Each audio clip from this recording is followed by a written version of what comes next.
YouTube, TMTV, y'all, we back with another video, and happy 2024 to everybody. It's the Kobe years, as people are calling it, but we in the year 2024, man. Happy New Year to everybody. Hopefully y'all's New Year and holiday season was wonderful. I know mine was, but we back to work now. Before I get started, make sure if you like the video to like the video.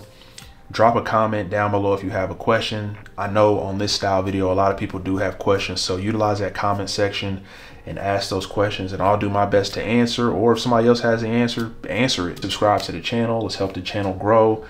We did reach our 1,000 subscriber goal, so thank you to everybody that subscribed and continues to subscribe. Please do so for channel growth. So with that being said, this is a updated review on this MacBook Air with the M1 chip, the M1 processor in it. And my first video that I did in about May of last year, I bought this computer right after my birthday, I think. I was fresh onto YouTube and I needed somewhere to edit my videos because I was doing it on my phone. Now, obviously I have a Mac computer, but I wasn't doing it on there because that one's a few years older and significantly slower than this one. So I just wanted a fresh machine to be able to do this sort of work on. So I researched this computer, I bought this computer, and since then I've grown to love this computer. But there are a few things that I will be critical of, and so we'll go over those in the video, but not very many. That being said, let's get started. So again, this is the MacBook Air with the M1 processor, and since this computer's come out, the M2 was out at this time, and I think that's kind of why I made that initial video. And now I know they've also come out with an M3 version with an M3 chip on the Air and the Pro, so that one is out now as well. But still, I'm going with the M1. If you're working on a budget and you don't want to break the bank like I didn't want to, I think this is a wonderful option. So we'll just start with the pricing of it. I paid $850 for this computer in May of 2023. So now I'm not even certain what the pricing is going to be. I know I did link it in my last video, so if you want to go check it out, I bought it from Best Buy. You can do so. Otherwise, I know you can pick it up from other entities. I know Amazon will have them, Best Buy. If you've got smaller stores in your area or country, I know that they'll probably carry Macs, and if they do, you might be able to pick up this one. Even the Apple store, you can check out Apple as well. But I paid $850 for this one. As far as the design, it's the classic Mac design. So I have a space gray model, and then the Apple sign on the back, which is covered up, you can't see, but it's like a gloss black. It doesn't light up or anything like the older style MacBooks do, but it's nice nonetheless. So gloss black on that, or I'm sorry, it's almost a gray. It might be gray actually. I haven't seen it in quite some time, but I think it's gray, so my mistake. It's like a gloss dark gray almost, and then space gray on the body. I think these might be speakers here, but I know the main one is down here in this crease here, so we'll talk about that a little later.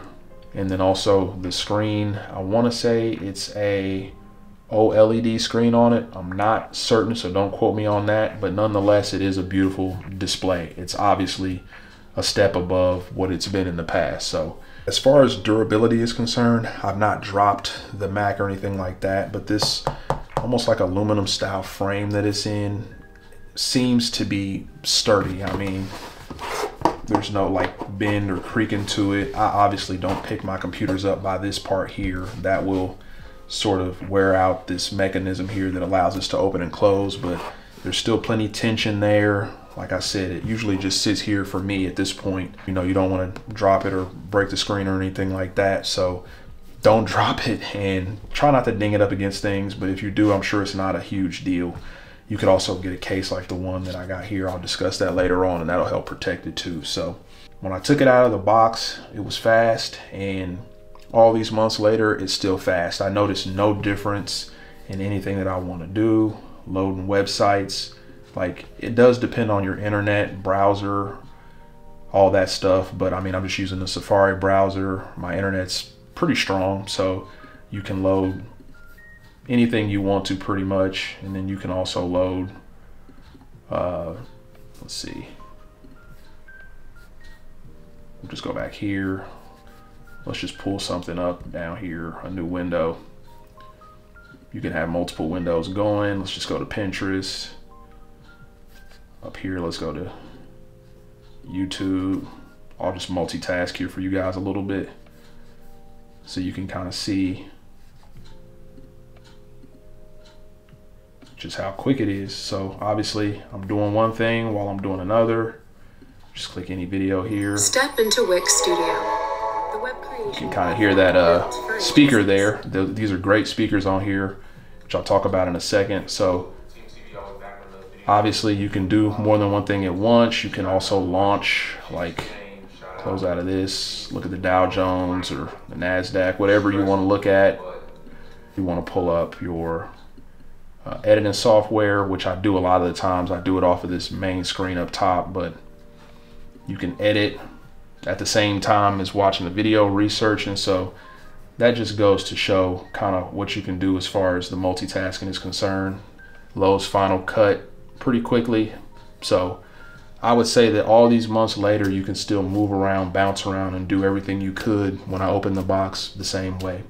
The software here updates, it feels like every 2 weeks. Right now I'm on the Mac Sonoma 14.2, and then there's a 14.2.1 update, a software update that will run tonight if I choose to. So I mean, it's up to date. They're continuously over at Mac updating the software, so you don't have a problem there as far as any of that's concerned. So I'll talk about the sound, which you kind of just heard a little bit there. I won't play too much sound for copyright reasons, but the speakers are great for what this computer is.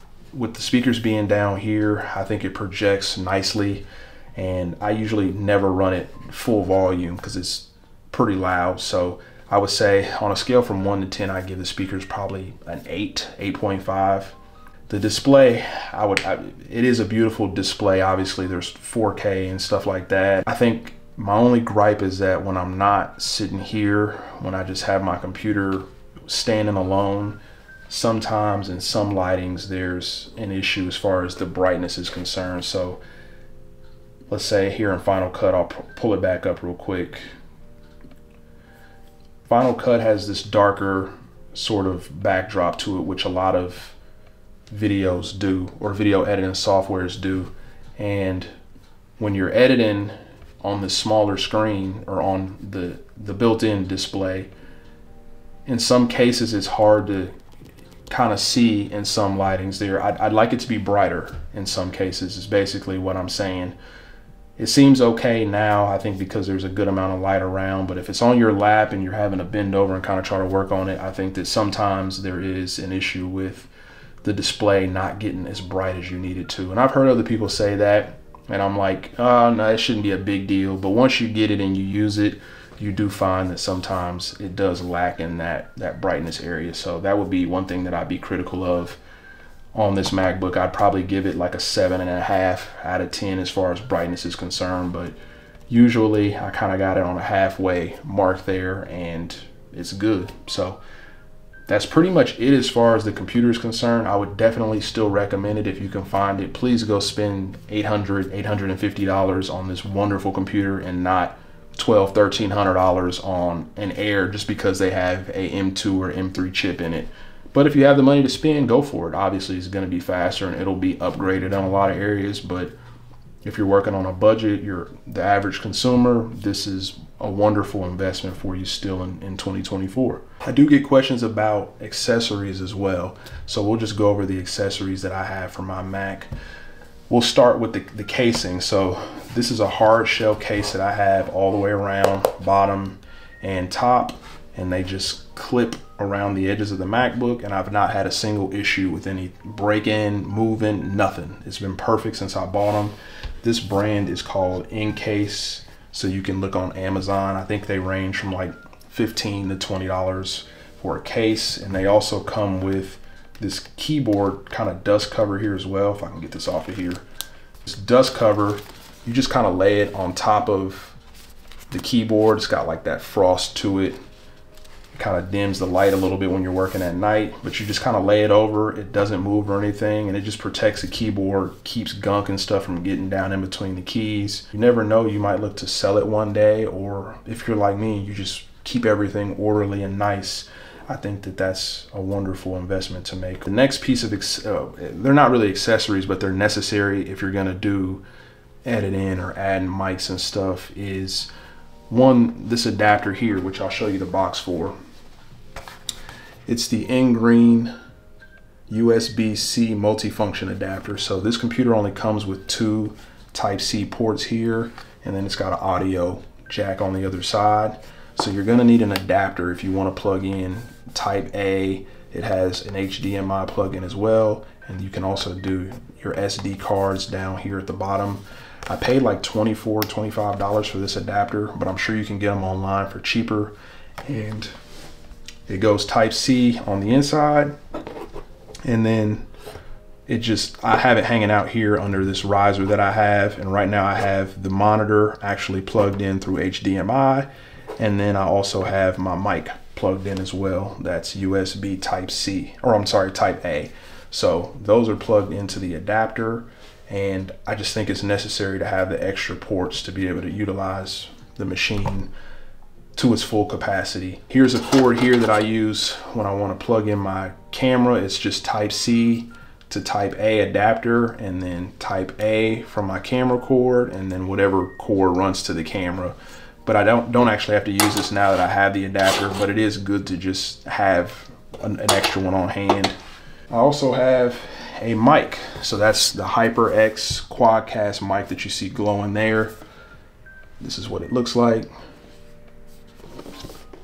It's gonna run you about $150. You might be able to catch it on sale. I got it from Target. And so if you can catch it on sale or online, it's a fantastic microphone. It serves its purpose very, very well. So it does glow. And then make sure here at the bottom you have your gain. I have mine adjusted midway. If you have it too high, you can't get too high in your voice range because you'll get feedback. And if you have it too low, it's kind of hard for people to hear you. But I think right at the mid-level allows you the ability to yell some and the ability to kind of be a little more the crescendo, and people can hear you anywhere on that scale. So and then on the back here you also have to adjust based on what you're recording. It has a surround feature, studio feature, and then kind of like if you're gaming or doing voiceovers, doing podcasts, there's features for that as well. So learn how to use your mic and don't just say it sucks, because most times mics don't suck. People just don't know how to use them. A couple of other adapters, which I won't talk about here, but the monitor. So this is the external monitor that I have. It's an Acer. It's a monitor that I've had for a while, and I just ran a HDMI cord to it. I also have an HDMI to Type-C adapter, just in case I want to run it straight to the laptop for any reason. Just have that on hand for backup. I think with this computer, to maximize its potential in a workspace like I have it, I think that having an external monitor is almost a must for me. Like I said, I have sat on my couch and have done some editing and surfed the web, so on and so forth. But I find myself having to bring the computer super close to me, and I don't want to do that. I want to be able to sit at a comfortable distance and be able to utilize it. And so one, I just like sitting at a desk using screens, but two, I do want a bigger screen like this one to be able to edit on, to be able to research down here or do whatever I want to do. As you can see, it's fluid. You know, you can go one screen to the other. You can close this display and it'll move everything to the top screen. The last piece is ergonomic mouse. This is from Logitech. This is the Logic Ergo M575.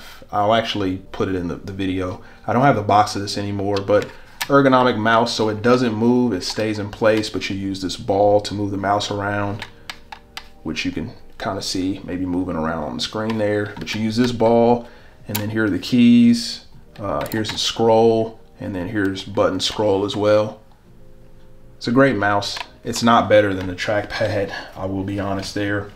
I'd like to get like an external trackpad to be able to use over here to the side. Apple just did a fantastic job with the trackpad, the keyboard, like everything. It's just, you can't beat this, but this kind of serves a different purpose, you know, when you're editing and stuff, to be able to clip and move around a little bit faster and not have to, you know, move your full hand all the time. But otherwise, that's the setup, man. Just, you know, my small little humble setup in here in my bedroom, where I come in here and do a little bit of extra work for YouTube and for you guys. And reviews and different stuff like that. So if you have any questions on any product that I talked about in the video, please again drop a comment down below.